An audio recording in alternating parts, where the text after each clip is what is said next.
حوالہ تفسیر تفہیم القرآن، سورہ النساء، آیت نمبر 33۔ اعوذ باللہ من الشیطان الرجیم، بسم اللہ الرحمن الرحیم۔ وَلِكُلٍّ جَعَلْنَا مَوَالِيَ مِمَّا تَرَكَ الْوَالِدَانِ وَالْأَقْرَبُونَ وَالَّذِينَ عَقَدَتْ أَيْمَانُكُمْ فَآتُوهُمْ نَصِيبَهُمْ إِنَّ اللَّهَ كَانَ عَلَى كُلِّ شَيْءٍ شَهِيدًا۔ وَلِكُلِّ، اور ہر ایک کے لیے، جعلنا، ہم نے مقرر کیے، موالیہ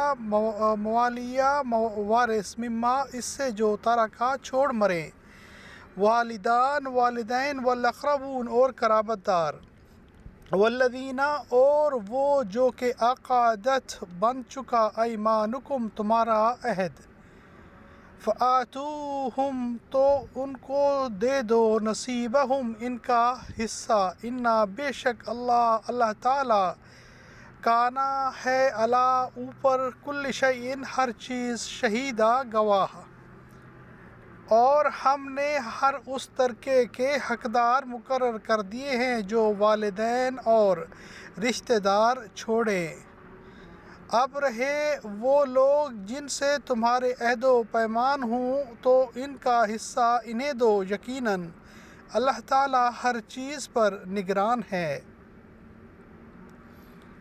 اہل عرب میں قاعدہ تھا کہ جن لوگوں کے درمیان دوستی اور بھائی چارہ کے عہد و پیمان ہو جاتے تھے وہ ایک دوسرے کی میراث کے حقدار بن جاتے تھے۔ اسی طرح جسے بیٹا بنا لیا جاتا وہ بھی منہ بولے باپ کا وارث قرار پاتا تھا۔ اس آیت میں جاہلیت کے اس طریقے کو منسوخ کرتے ہوئے ارشاد فرمایا گیا ہے کہ وراثت تو اسی قاعدہ کے مطابق رشتہ داروں میں تقسیم ہونی چاہیے جو ہم نے مقرر کر دیا ہے، البتہ جن لوگوں سے تمہارے عہد و پیمان ہوں ان کو اپنی زندگی میں تم جو چاہو دے سکتے ہو۔ صدق اللہ العظیم۔ اللہم صلی علی محمد وعلی آل محمد کما صلیت علی ابراہیم وعلی آل ابراہیم انک حمید مجید۔ رب ارحمہما کما ربیانی صغیرا، آمین یا رب العالمین۔